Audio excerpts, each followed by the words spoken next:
My name is Athena Myers, and I'm 35 years old. 10 years ago, my family disowned me for leaving an abusive marriage. A marriage my father insisted I stay in for the family's reputation. Last month, I returned for his funeral, where my siblings publicly mocked me as a gold digger. They said I only showed up to claim inheritance money I didn't deserve. But they had no idea about the monthly payments I'd been sending anonymously for Dad's medical care, or about the video message he recorded before he died. When that video played in the lawyer's office, with 20 family members watching, everything changed. The truth about who really abandoned whom was about to destroy every lie they'd been telling for a decade. If you're watching this, please subscribe and let me know where you're watching from. This is what happened that day. The law offices of Whitfield and Associates occupied the entire 14th floor of a glass tower in downtown Portland. I arrived 5 minutes late. Traffic had been brutal, though part of me wondered if I'd subconsciously delayed facing what waited inside. The reception area was already packed when I walked in. 23 family members by my quick count, all dressed in their funeral blacks from yesterday's service. The conversation died the moment I appeared. Every head turned, and the silence felt like a physical weight pressing against my chest. I recognized most of them: aunts, uncles, cousins I hadn't seen since before my divorce. Some looked away immediately. Others stared with open curiosity. A few whispered behind raised hands. Lindsay sat in the front row, of course. My older sister had always needed to be first, best, most important. Her designer suit probably cost more than my monthly rent. She looked up from her phone, and her perfectly glossed lips curved into something that wasn't quite a smile. "The gold digger finally shows up," she announced to the room, her voice carrying that special tone she'd perfected in high school, sweet on the surface, poison underneath. Marcus sat beside her, my older brother who'd inherited Dad's square jaw and apparently his talent for judgment. He didn't even look at me, just shook his head slowly, theatrically, like I was a disappointment he'd long ago learned to expect. I found an empty chair in the back corner, as far from them as possible. The whispers resumed immediately, fragments drifting over. 10 years. Never called. Showing up now. The money. Through the glass conference room door, I could see Mr. Whitfield shuffling papers at the long mahogany table. Something about the way he glanced up at me, then quickly away, made my stomach tighten. There was something in that look I couldn't quite read. Marcus stood up before I'd even settled into my chair. "Does she even have a right to be here?" He addressed the room like he was leading a board meeting, not discussing his sister's presence at their father's will reading. "She abandoned this family. Abandoned him." 10 years, Lindsay added, her voice dripping with practiced hurt.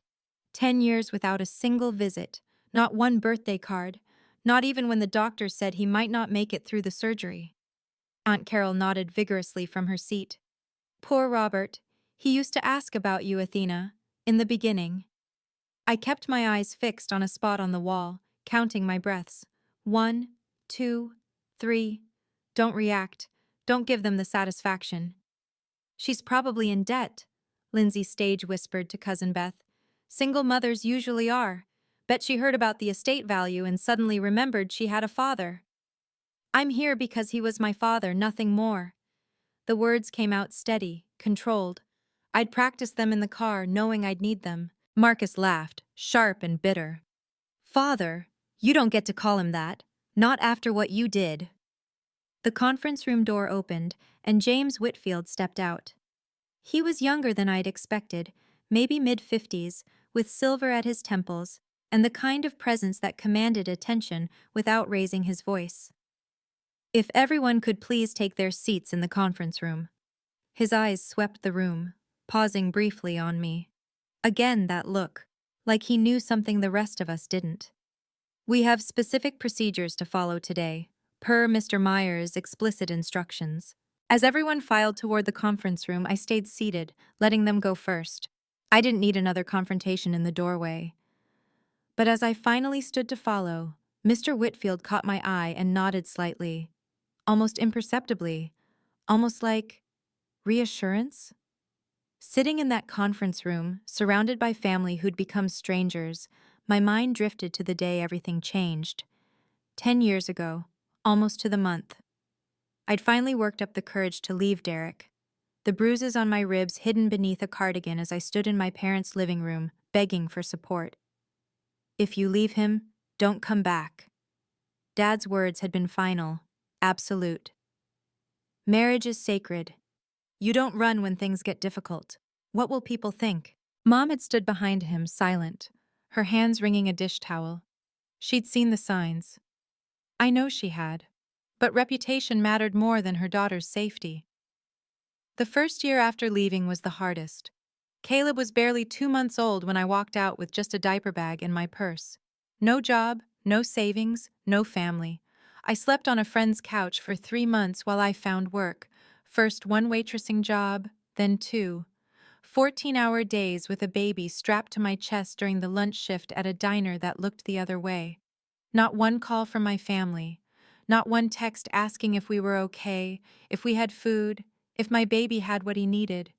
They'd made their choice, and I'd made mine. But I'd known about Dad's declining health. Small towns talk, and Portland wasn't that big. When I heard about his heart problems 5 years ago, about the mounting medical bills Lindsay complained about at her book club, I'd made a decision. Every month, $5,000 wired from a shell company I'd set up. Enough to cover the best cardiac specialists, private nurses, experimental treatments. Family means standing by each other, even when they're wrong, apparently.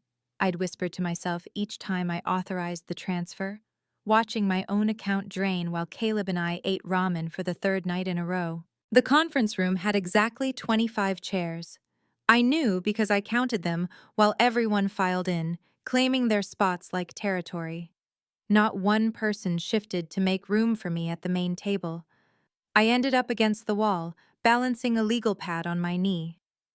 Lindsay looked over at me and smirked. Mr. Whitfield, before we begin, shouldn't we verify that everyone present has legal standing? I mean, some people abandon their family for a decade and then show up expecting… what exactly?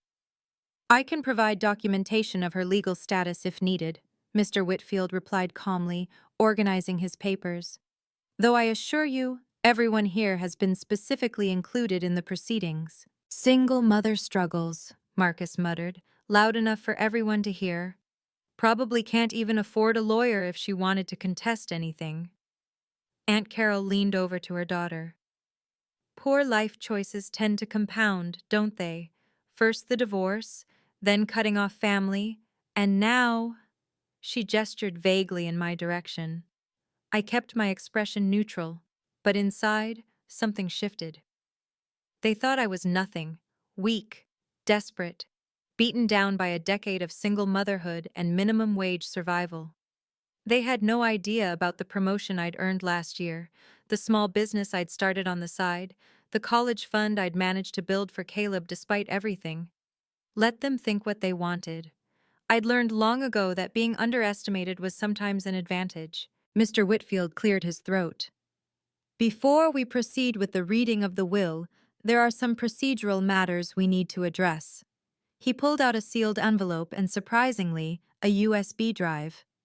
Your father left very specific instructions about the order of today's proceedings. Lindsay rolled her eyes. Always dramatic, even from beyond. But I noticed Marcus had gone still, his confident posture suddenly rigid. Something about those procedural matters had caught his attention too.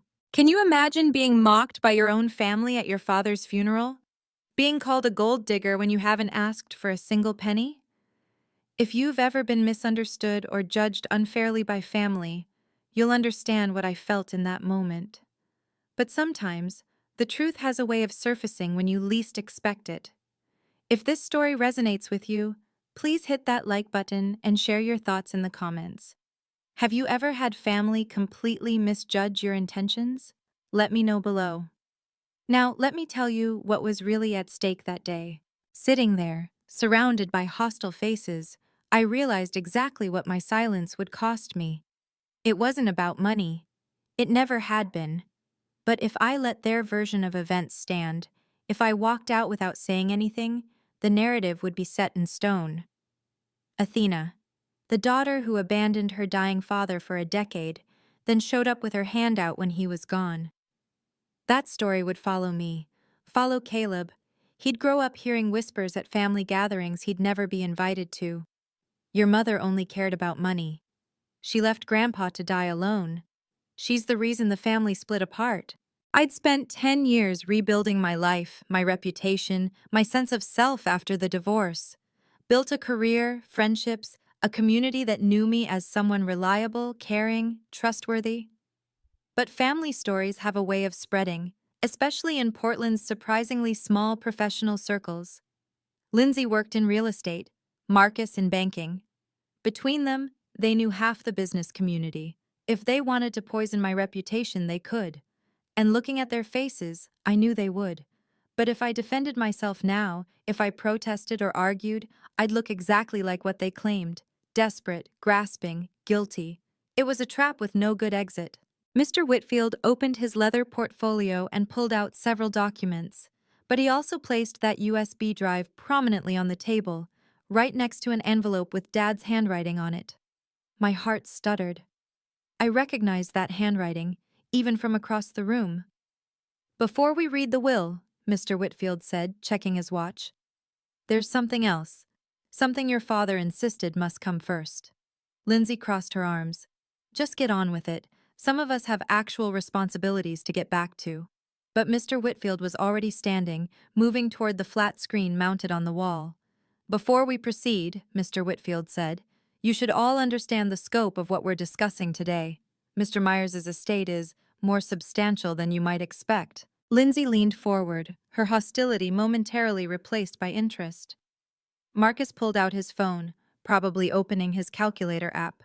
They thought they knew what was coming. They'd been managing Dad's finances for the last 5 years, after all. Or so they believed. "The primary residence on Laurelhurst is valued at $2.3 million, Whitfield continued. The investment portfolio, as of market close yesterday, stands at $5.7 million. There are also several smaller assets: cars, artwork, a cabin in Bend." Aunt Carol gasped. Cousin Beth's eyes went wide. Even I felt my breath catch. I'd known Dad had done well with his construction business. But this? $8 million total, Marcus said, already doing the math. "Split 2 ways, that's..." "3 ways," Lindsay corrected sharply, glancing at me. "Unfortunately." They'd already decided how to divide it. I could see it in their faces. They'd probably already contacted real estate agents about the house, financial advisors about the portfolio. Lindsay kept talking about renovating her kitchen. Marcus had mentioned a new boat at the funeral. Mr. Whitfield glanced at his watch again. It was such a small gesture, but something about it felt deliberate, like he was timing something specific. "The distribution of assets will be addressed shortly," he said carefully. "But first, as I mentioned, there are your father's specific instructions to follow." He picked up the USB drive, weighing it in his hand like it contained something heavy. "This was recorded 2 months ago in this very room. Your father was quite insistent that it be played before anything else." Lindsay laughed nervously. "Bit dramatic for Dad, isn't it?" But I saw Marcus shift in his seat, that confidence cracking just slightly. Something was coming. We could all feel it. Before Mr. Whitfield could move toward the screen, Lindsay stood up abruptly. "Wait, before we waste time on whatever this is, let's address the elephant in the room." "She abandoned him," Lindsay pointed at me, her voice sharp enough to cut glass. "Never sent a birthday card," Marcus added, standing too. "Not even at Christmas," Aunt Carol chimed in, eager to pile on. "She didn't visit once," Cousin Beth added. "Not once in 10 years. "Gold digger," someone muttered from the back.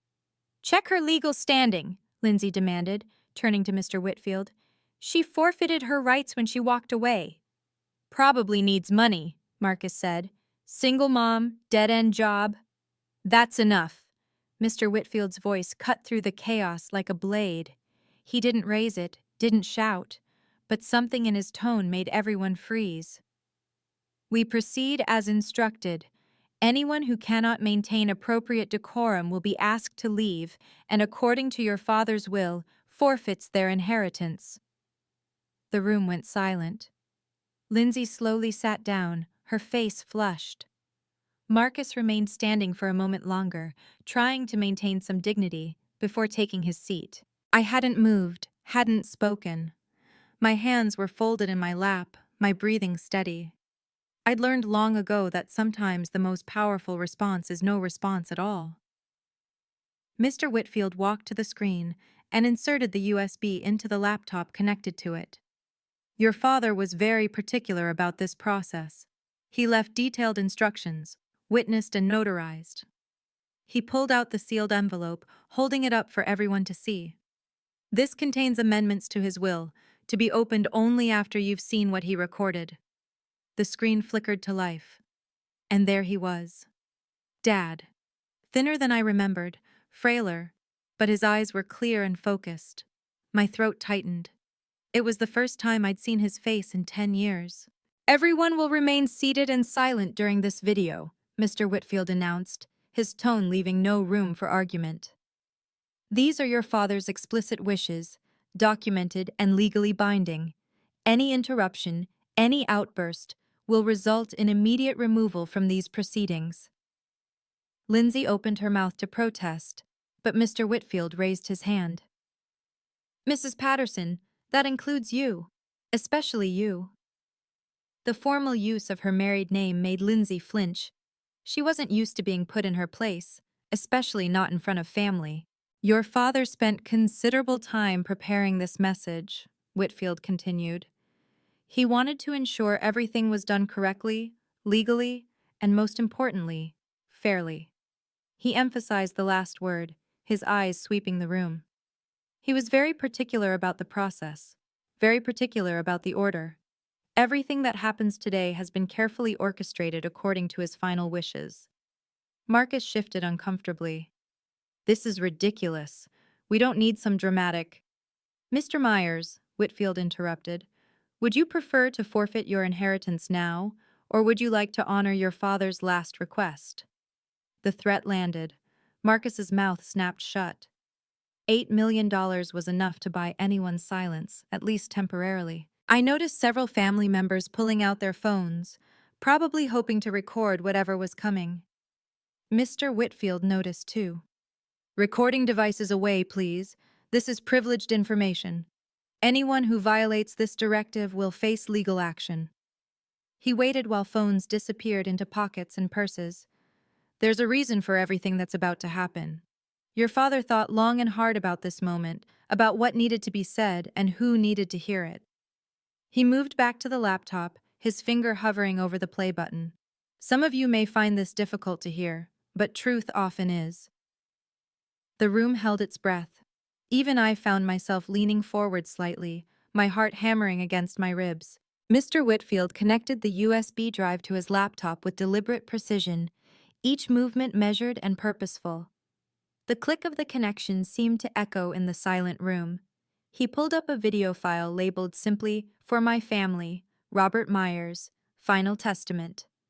This was recorded 2 months ago, he explained, adjusting the screen so everyone could see clearly. August 15th to be exact, Mr. Myers requested 2 witnesses be present during the recording, myself and Dr. Patricia Hernandez, his physician, to verify his mental capacity. Lindsay let out a nervous laugh.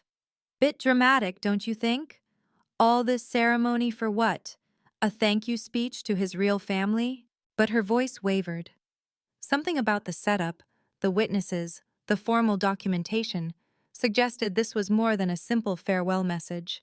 Marcus shifted in his chair, his earlier confidence evaporating. Why would he need his doctor there?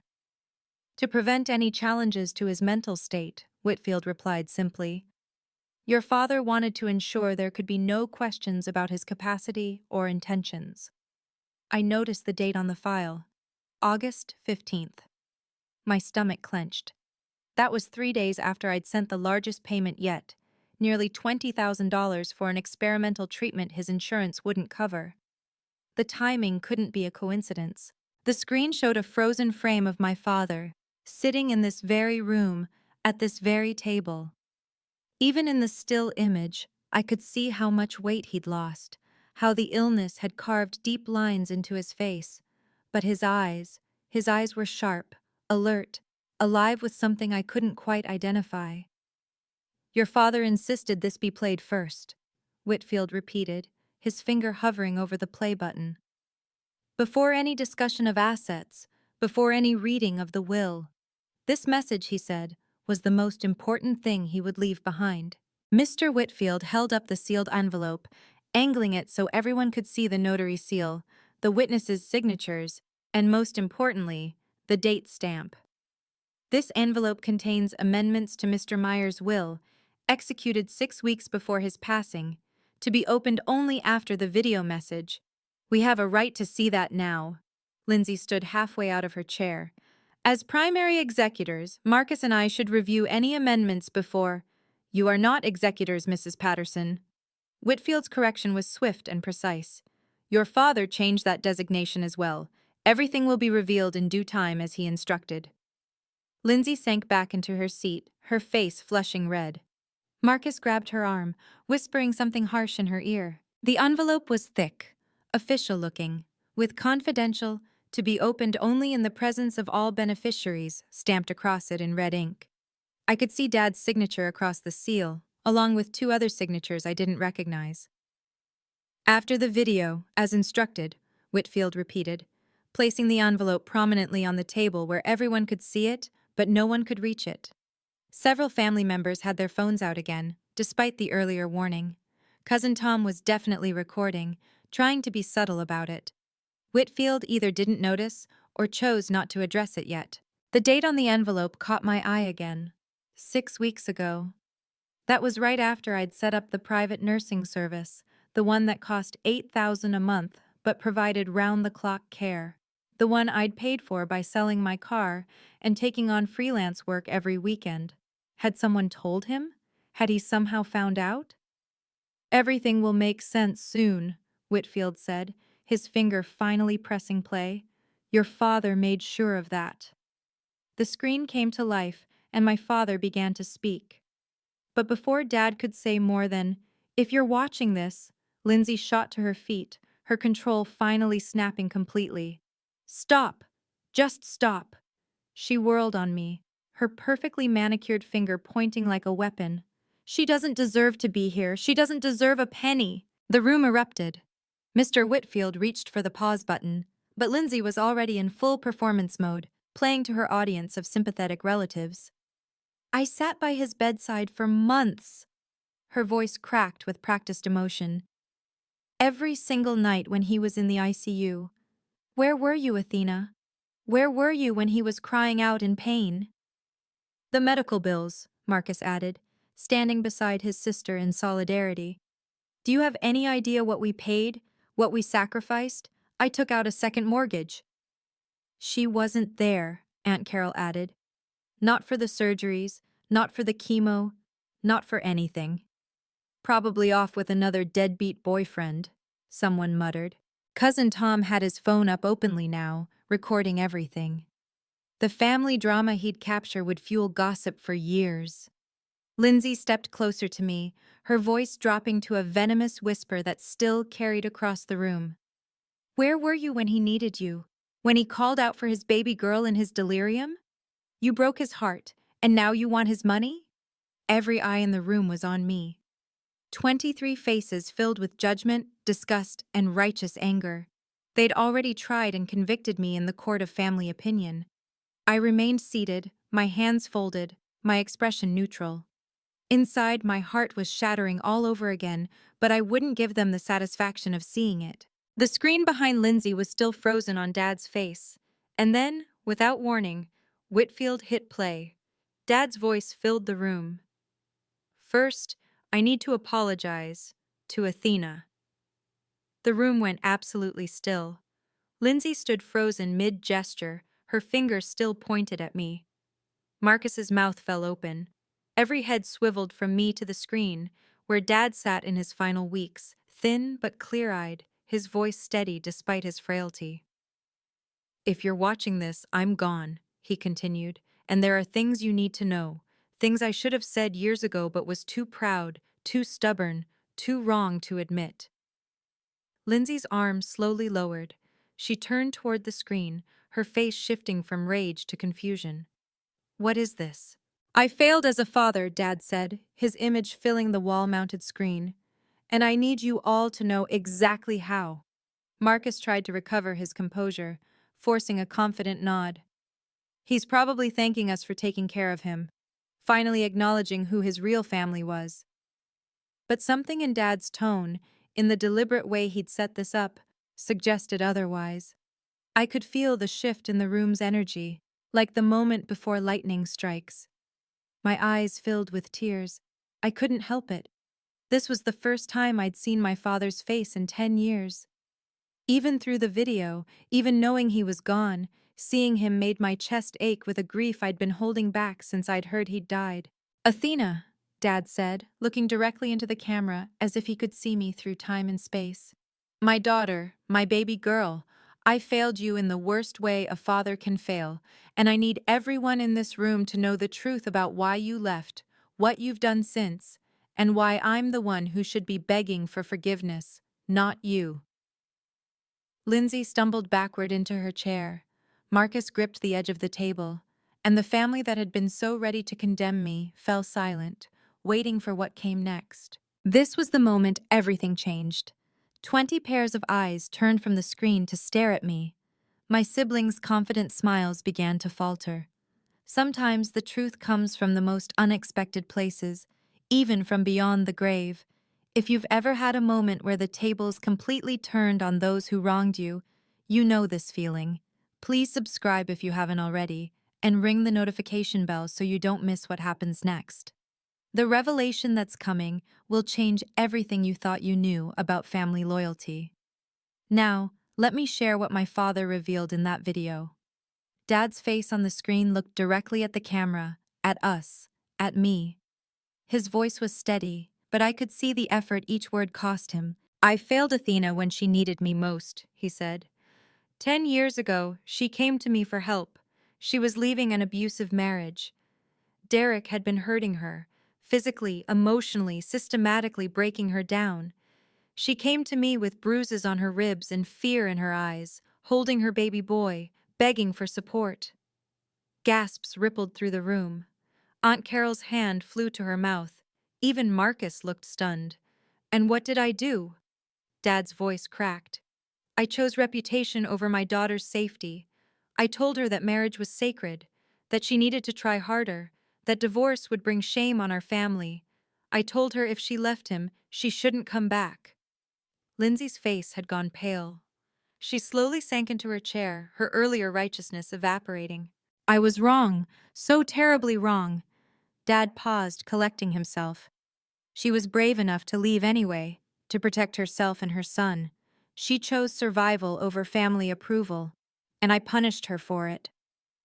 The room was so quiet I could hear the air conditioning humming. Several relatives were crying quietly. Cousin Tom had lowered his phone, no longer recording. I was a coward, Dad continued, his eyes glistening with unshed tears. I let pride and the fear of gossip override my duty as a father.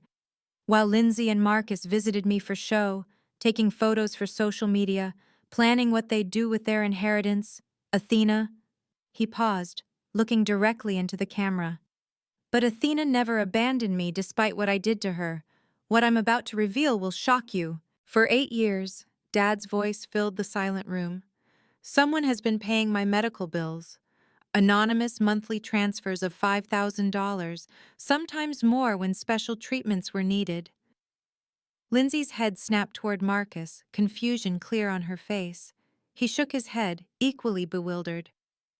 Private nurses when Medicare wouldn't cover them. Experimental treatments insurance denied. The best cardiac specialists in Oregon. All paid for by mysterious wire transfers that started arriving exactly 1 month after my first heart attack. Dad paused, and Mr. Whitfield clicked something on his laptop. The screen split, showing bank records alongside Dad's video. Transfer after transfer, month after month, totaling hundreds of thousands of dollars. I hired a private investigator to find out who was helping me, Dad continued. It took him 6 months to trace through the shell companies and false names, And when he finally found the source, the bank records zoomed in, showing the originating account details. My name wasn't visible, but the dates and amounts were clear. It was Athena, working 2 jobs, sometimes 3, living in a 1-bedroom apartment with her son while sending me money for treatments in private hospital suites. She sold her car to pay for my surgery. She worked weekends and nights to cover my nursing care. Tears were streaming down Aunt Carol's face now. Marcus had collapsed into his chair, staring at the screen in disbelief. While she struggled as a single mother while you all called her selfish and cold, she was killing herself to keep me alive, never asking for recognition, never telling anyone, never using it as leverage to get back into the family. Dad's image leaned forward, his eyes intense. My other children visited for show. Athena loved in silence. She gave everything while asking for nothing. That is true family. That is real love. Mr. Whitfield stood slowly, picking up the sealed envelope as Dad's video continued playing. And so, Dad's voice said, I've made changes to my will. James, please open the envelope now. The sound of paper tearing seemed impossibly loud in the silent room. Whitfield pulled out a document marked Amendment to the Last Will and Testament of Robert Myers. This amendment was executed 6 weeks before my death, Dad's recorded voice explained. In the presence of 2 witnesses and a notary, while I was of completely sound mind, as verified by Dr. Patricia Hernandez. Whitfield began reading in his measured professional tone.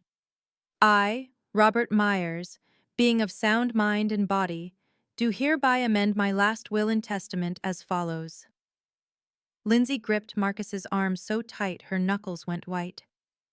I leave 80% of my estate, including the family home on Laurelhurst and the bulk of my investment portfolio, to my daughter Athena Myers and her son, Caleb Myers. The room erupted. Lindsay let out a strangled cry. Marcus slammed his fist on the table. Several relatives gasped or exclaimed in shock. Whitfield continued reading, raising his voice above the chaos. To Lindsay Patterson and Marcus Myers, I leave $50,000 each, along with my complete collection of family photographs and personal mementos. This can't be legal, Marcus shouted. Dad's voice cut through from the video. I know some of you will be angry, but I'm giving the most to the one who gave the most when she had the least. Athena saved my life, literally and financially, while expecting nothing in return. This is my attempt to right a terrible wrong. The screen showed one final image, a bank statement showing the total of Athena's contributions over 8 years, $537,000. To the child who gave without taking, Dad's voice concluded. This is the least I can do. This is ironclad, Mr. Whitfield stated firmly, setting down the amendment. Your father took every precaution to ensure this could not be contested. 2 separate physicians confirmed his mental capacity. The video provides additional evidence of his intentions. Everything has been properly witnessed, notarized, and filed with the court. We'll sue, Lindsay screamed, jumping to her feet. This isn't fair. We were here. We took care of him. You're welcome to try, Whitfield replied calmly. However, page 3, Section 2 clearly states that any beneficiary who contests this will forfeit their inheritance entirely. You would lose even the $50,000. Marcus pulled out his phone, frantically typing. I'm calling our lawyer right now. This is undue influence. She manipulated him. With anonymous payments he didn't know about until he hired an investigator? Whitfield interrupted. That would be quite a feat of manipulation. He pulled out another folder. I also have here precedent cases, all ruled in favor of similar amendments. Your father consulted with 3 separate estate attorneys to ensure this would stand up to any challenge. Lindsay turned on me, her face twisted with rage. You planned this. You knew. I stood slowly, my legs shaky. For the first time since entering this room, I had everyone's complete attention. But now, instead of contempt, I saw shock, shame, and in some faces, a dawning respect. The estate will be distributed as specified, Whitfield continued. The house transfers immediately. The financial assets will be available within 30 days, pending standard probate procedures. He looked directly at Lindsay and Marcus. Your father was very clear about his wishes, very clear about his reasoning, and very clear about the consequences of challenging them. The room felt smaller suddenly, the air thick with the weight of reversed fortunes and revealed truths. I stood there, tears streaming down my face, looking at my siblings, who suddenly seemed so much smaller than they had an hour ago.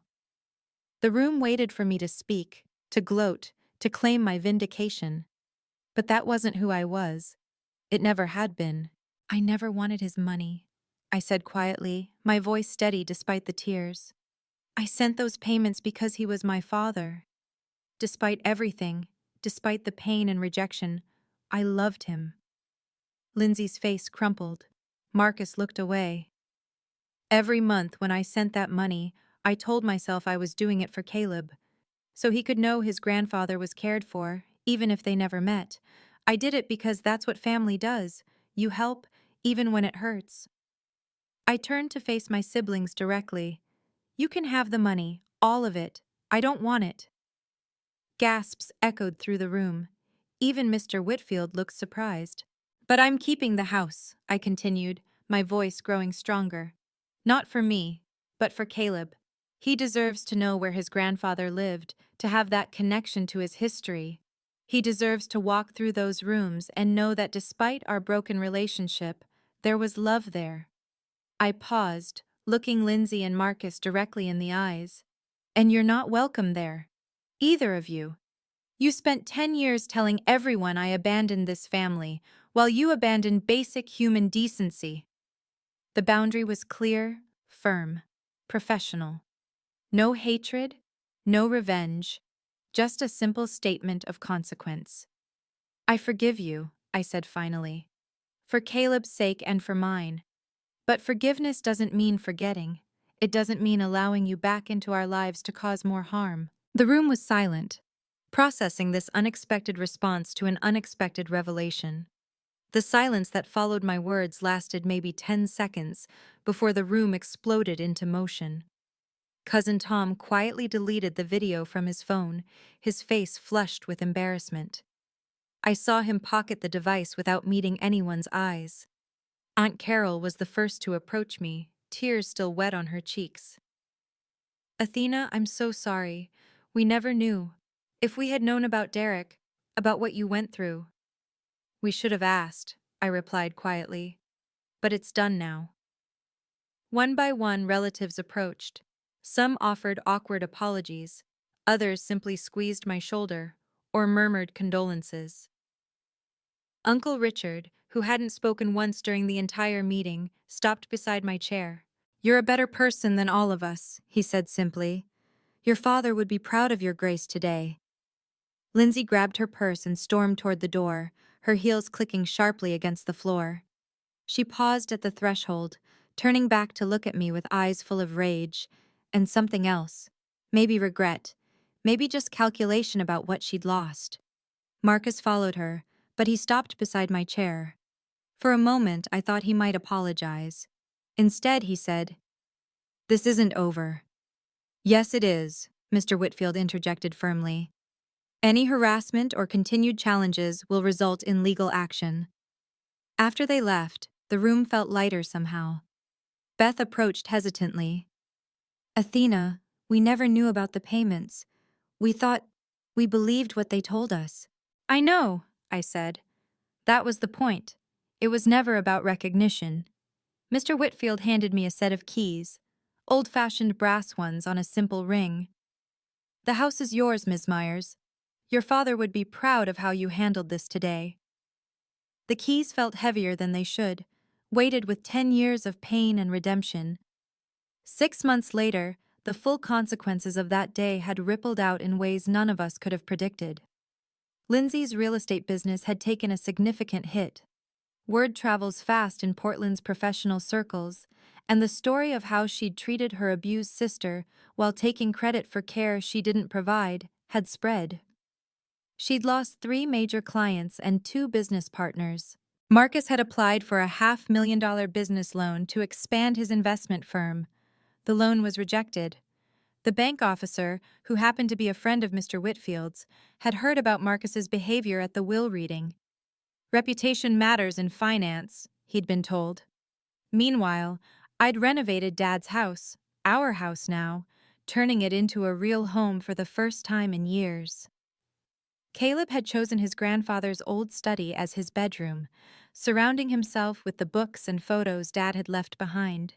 He was thriving at his new school, finally stable after years of apartment hopping. I'd started hosting monthly dinners for the family members who'd apologized and shown genuine remorse. Aunt Carol came regularly, bringing her famous lasagna and stories about Dad I'd never heard. Uncle Richard helped with house repairs, teaching Caleb woodworking in the garage where Dad had once built furniture. The biggest irony came 3 months after the will reading. I used part of the inheritance to create a scholarship fund in Dad's name for women leaving abusive relationships. The first recipient was a young mother with 2 kids, fleeing a situation painfully similar to mine 10 years ago. Lindsay and Marcus had tried to contest the will despite the warnings. True to the terms, they lost even their $50,000. That money went into the scholarship fund too. They wanted money and lost everything else. Aunt Carol had said at our last dinner, "You gave everything and gained a family."